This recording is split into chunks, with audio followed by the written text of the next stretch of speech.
Welcome back! Ngayon po, ano po tayo, how to do it or do it your own.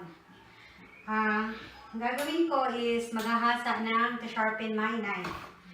With all honesty and with all seriousness, ako po ang naghahasa ng mga knife namin. Hindi si asawa. Ako lang po talaga. Pag walang time, tapos dull siya, yung madalian na hasa, ang ginagawa ko po, ng any, ceramic na mga gamit, gaganon ko lang siya sa likuran. Oo, nasa-sharpen siya, pero only parang sandalian lang, mga ilang day lang, na dito ko lang hinahasa, ganyan. Pero may technique pala doon na pag maghahasa ka para balance siya. I wanna give credit to where the credit is due, pero nalimutan ko na po kung sino yung YouTube guy na nagde-demonstrate kung paano maghasa. So, yan yung gamit ko. Nakalubog na siya sa water. Same to, may ganito dun sa Pinas, di ba? Kaya nakalubog na siya sa water, tas ready na yung kutsilyo ko. Knife ko, paring knife, slicing knife, at saka yung tapos ayan. Tapos meron ako dito yung chopping board, nilagay ko lang yung tuwalya. Tapos yung pang punas ko, yan. Tapos yan, dito ko siya ilalagay.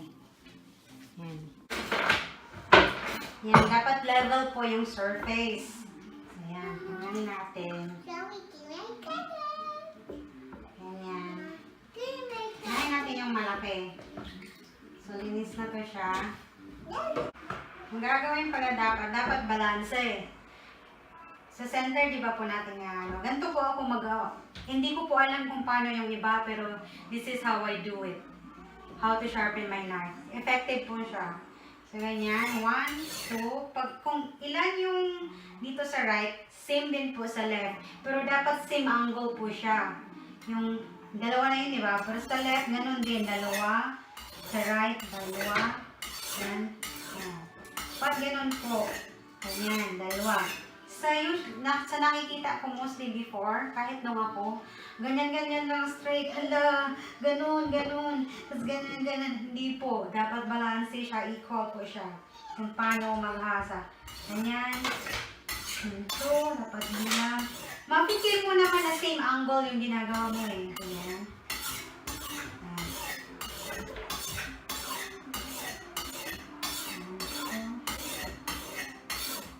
Alam ko marami tayong ways and how to do it, pero itong ginagawa ko, effective siya para sa akin.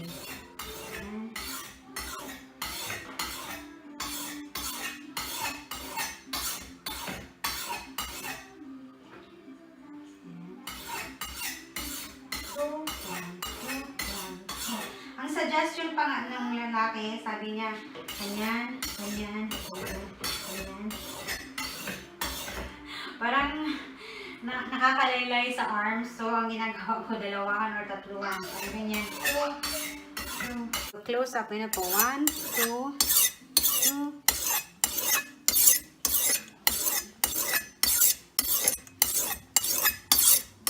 Mapipil mo yung angle niya eh. Dapat same angle din. Now, babaliktad na natin siya gamit yung white, yung pang-finishing niya. Yan. Yan.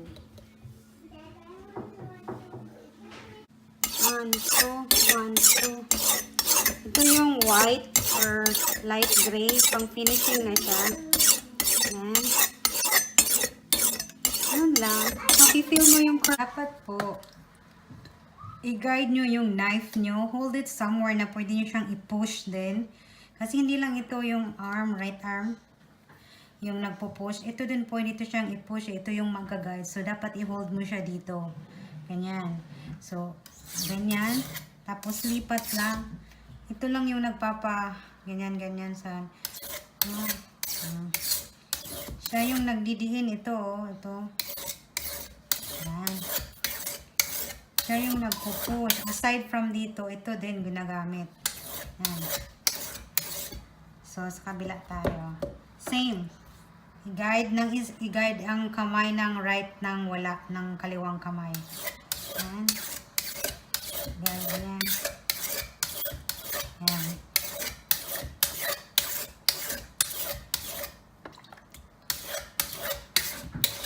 Nga pala, kaya pala ako mayroong ganito, yung towel, tea towel, para hindi mag-move yung tawag dito, sharpening stone.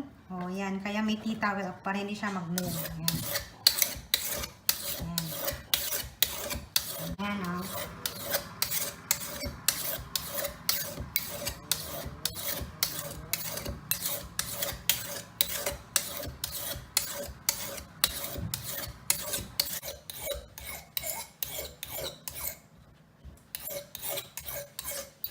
Yan. Ganyan lang.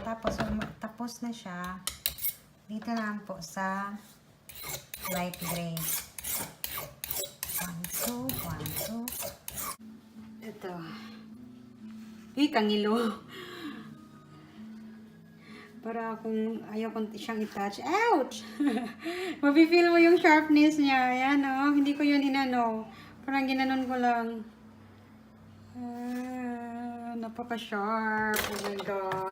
So, ganun po ako mag-sharpen ng knife ko or maghasa ng knife ko. Ayan. Pwede ko na itong gamitin. But anyway, thanks for watching. See you soon.